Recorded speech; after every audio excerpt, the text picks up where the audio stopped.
talks about a cow dung economy, wishing to go in for nuclear energy.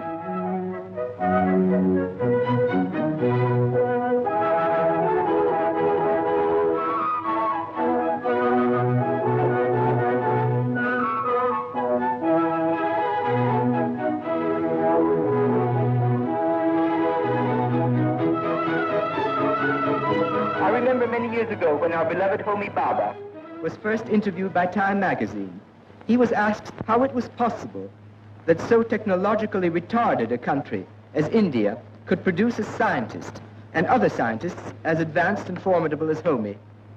Homi gave the classic and perfect answer.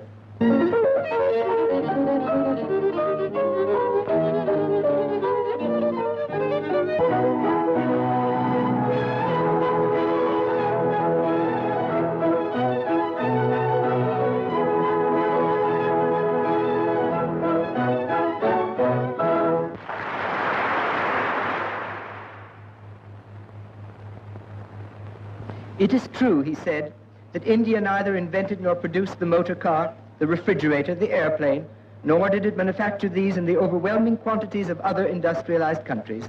But for hundreds of years, when the Indian peasant did not have to work, he sat in the shade of a tree and thought.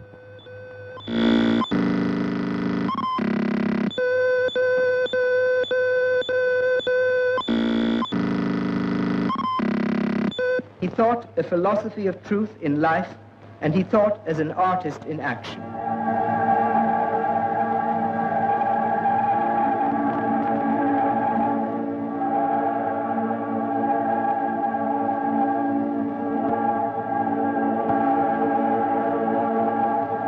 Our first duty as scientists is to establish the truth.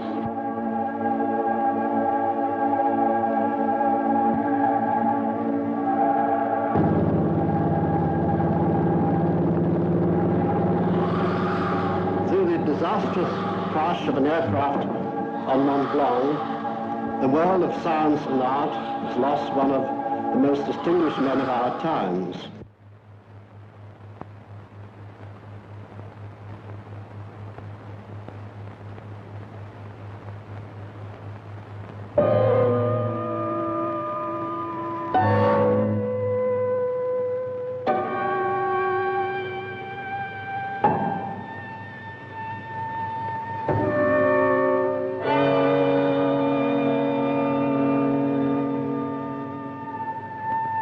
But he was an aristocrat, out and out, and mostly, I mean, a kind of westernized aristocrat. What do you mean by an aristocrat? I mean, this is something I just do not understand. Rationality, and his way of getting things done. If you really liked the good things in life, yes, definitely. Did he have an artistic bent? Yes. To have things which work perfectly? Yes, definitely. Now, if that is your definition of aristocracy, I agree with you, but yes, he's an aristocrat. Have you any rule? Yes, sir. Yes, sir. Homi Bhabha had the good fortune to be a member of a family with a long tradition of learning. He joined King's College, Cambridge in 1927 and studied engineering. And in June 1930, he did obtain a first class in the mechanical sciences tripos, and thereafter went on to work as a research student in theoretical physics. It was a period also of great interest and excitement in the world of theoretical physics. In October 1933, he published his first scientific paper. In this, he described the part played by electron showers in the absorption of cosmic radiation. He returned to India in 1939 and was appointed a reader in the Institute of Science at Bangalore in 1940, and 2 years later became professor of cosmic ray research. Bhabha really wanted to develop another department of theoretical physics. Why? See, there was already a well-established, flourishing school of physics under Raman here. Accordingly, in a letter dated the 19th August 1943 from Bangalore, I wrote to Mr. Tata that the lack of proper conditions and intelligent financial support hampers the growth and development of science in India, and suggested that the Tata Trust might take the initiative in founding an institute for fundamental research.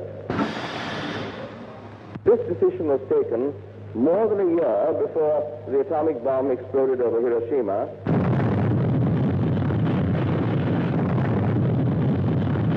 Our first duty as scientists is to establish the truth. And in this matter, our responsibility to humanity transcends our allegiance to any state. Divi Surya Sahasrasya Bhavet Yugapaduthita Yadi Bhasaruchi Sasyat Bhasastasya Mahatmana Tatraikastham Jagat Kritsnam Pravibhaktamanekadha.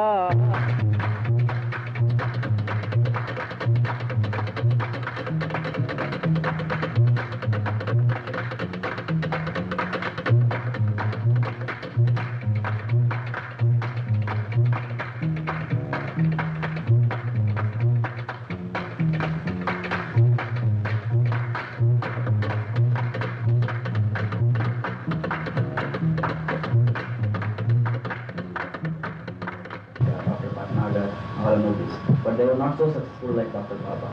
Well, they were operating in different environments. First of all, I think we should... I have not known Dr. Bhatnagar personally, and even Dr. Bhabha was a rather distant kind of a person. So what one can see more is, or I can see more, is phenomenologically seeing the way the institute, our institute has grown, and how other labs have grown. Well, this institute was first built around one man, namely Homi Bhabha himself. On the other hand, the CSIR laboratories built by Bhatnagar, they started from the opposite direction, with buildings first, and then selecting people to fit into some slots. Now, where Bhabha has succeeded, I think, is because of the philosophy he adopted of growing around people. Men are more important than atom bombs.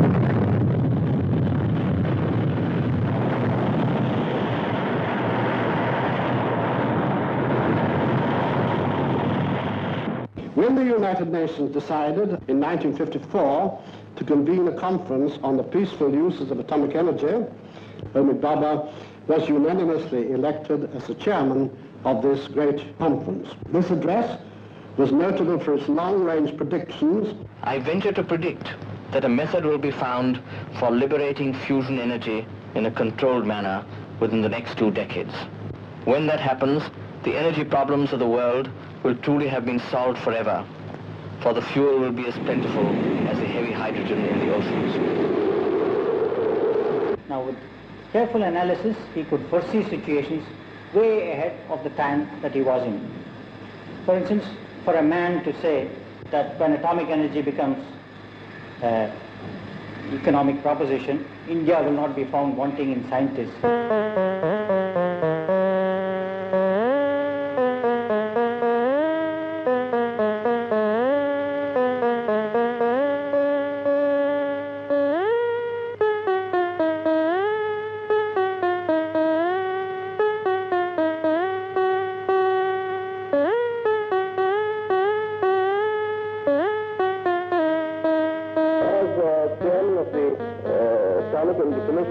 I think it's not an exaggeration to say that this institute was the cradle of our atomic energy program. This is a considerable achievement in a country in which the psychological atmosphere is such that in every other sphere, the moment we think of starting a new project, we immediately think of finding a foreign consultant.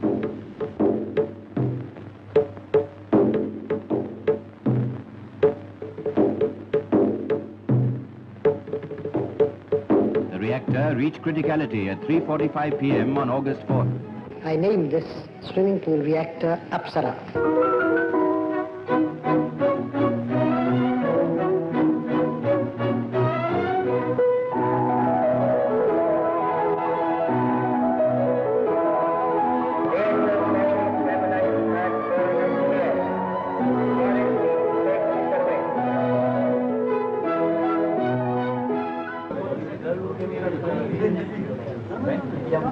Professor Venkataraman, what all different methods Doctor adopted to overcome obstacles in the men's minds, in the bureaucracy, for the success of scientific research in India? He plainly told the administrators that they are working for the sake of the scientists and for the sake of science and rather for the sake of administration. He realized that the existing procedures and rules were framed for an altogether different situation.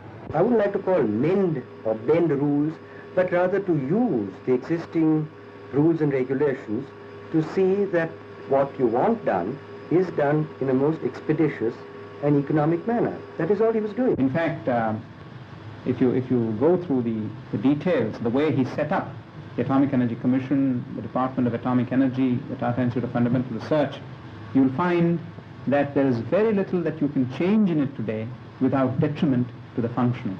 And most important, he understood what was the atmosphere or the culture, the environment in which science would truly flower and deliver the goods.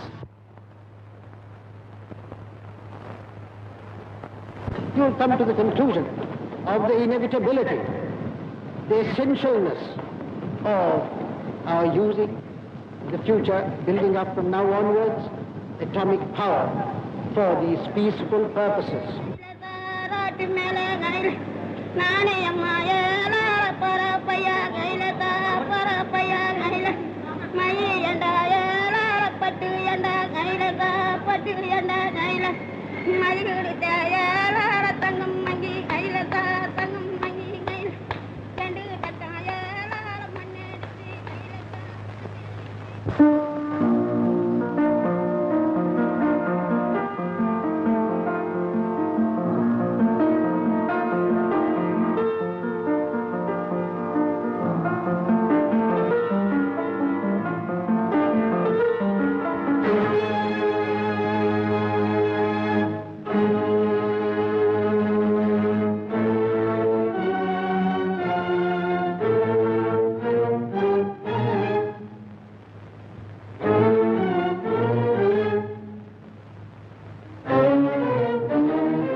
Of the world's population within the next 100 years, which is the least that we can expect, this will exhaust the known reserves of fossil fuels in under a century. In exceptionally bad years of drought, and we had a succession of them in recent years, necessitating drastic power cuts. There were power cuts in 1953, 1956, 1957. It shows the absolute necessity of finding some new source of energy if the light of our civilization is not to be extinguished. Can you explain the secret of that success of the AFR and the compared to other scientific? Is proximity to the corridors of power in Delhi. For example, for any director, it is necessary to go through the proper channel, whereas Dr. Bhabha had to just clear one step, that is step to Jawaharlal Nehru. No, that's carrying things a bit too far. You know, influence is all right up to a point, but until and unless a person has something in him. He was a keen thinker. He had got his facts and figures right. I don't think that merely influence was responsible for the progress of atomic energy in the country. Also Nehru helped him, isn't it? Nehru?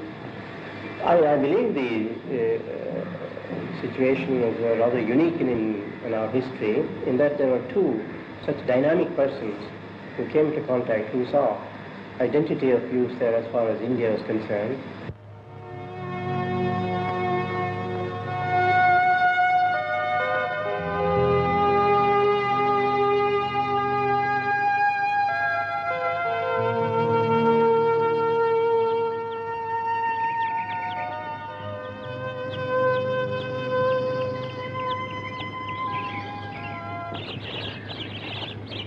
I will say that he was the greatest gardener I have ever met in life. More than a scientist? I should think so.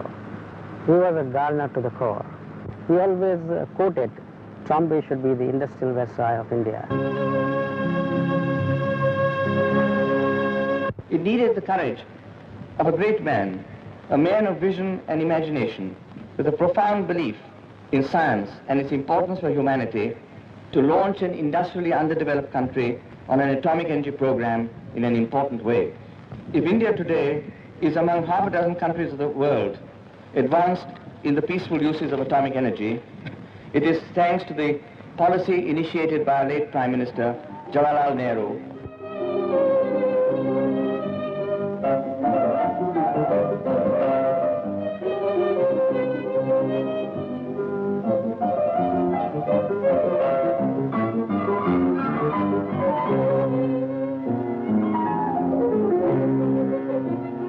How was Dr. Bhabha as a leader of men? To people, as far as work goes, he was utterly ruthless.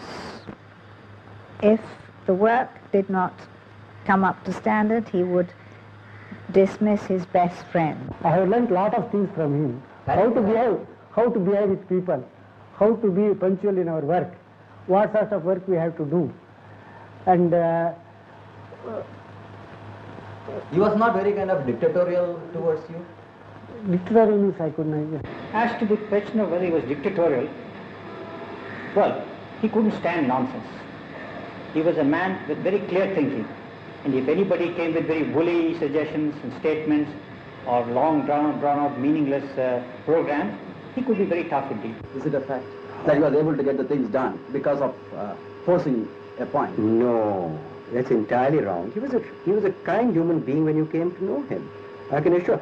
He appeared very aloof and very distant, but once you came to know him, it's entirely wrong.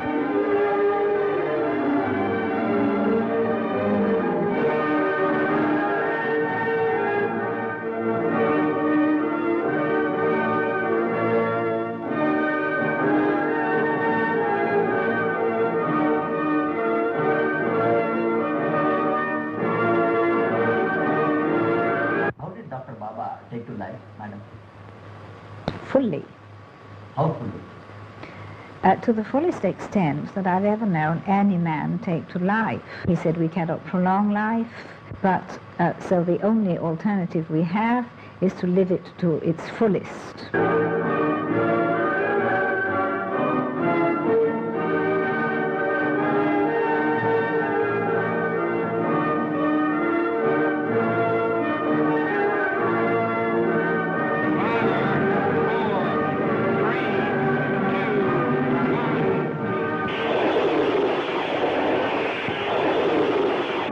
The rocket zooms up, leaving behind a trail of success. Did he confide in you failures also? Well, he had very few failures. And frankly, the only failure I can recall is of such an intimate character that I can't talk to you about it. It was when he failed in a particular relationship with a lady. Who could be the woman behind Dr. Homi Bhabha? The woman who was closest to him in life was his mother. From the earliest years, he was devoted to her. What about lady friends? Homi had many lady friends, and one or two of them were exceptionally dear and exceptionally close to him. But even they recognized that mother came first in his life. He was never known to be in the state of being in love. Perhaps that's the only thing you've ever missed in life.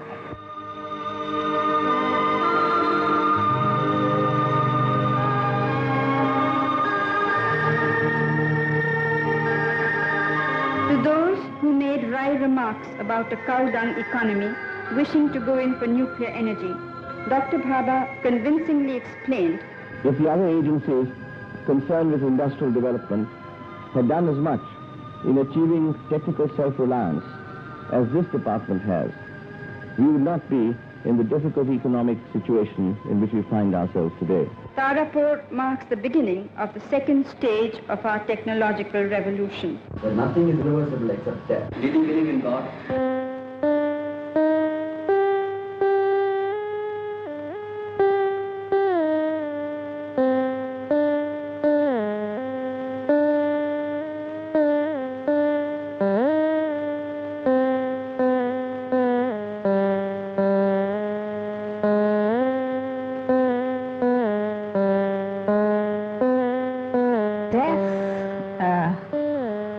I think in the letter he wrote to me is quite clear that it was the end. In it, he said, one of the great realities, perhaps the greatest, is the finality of death, both for those who die and for those who live.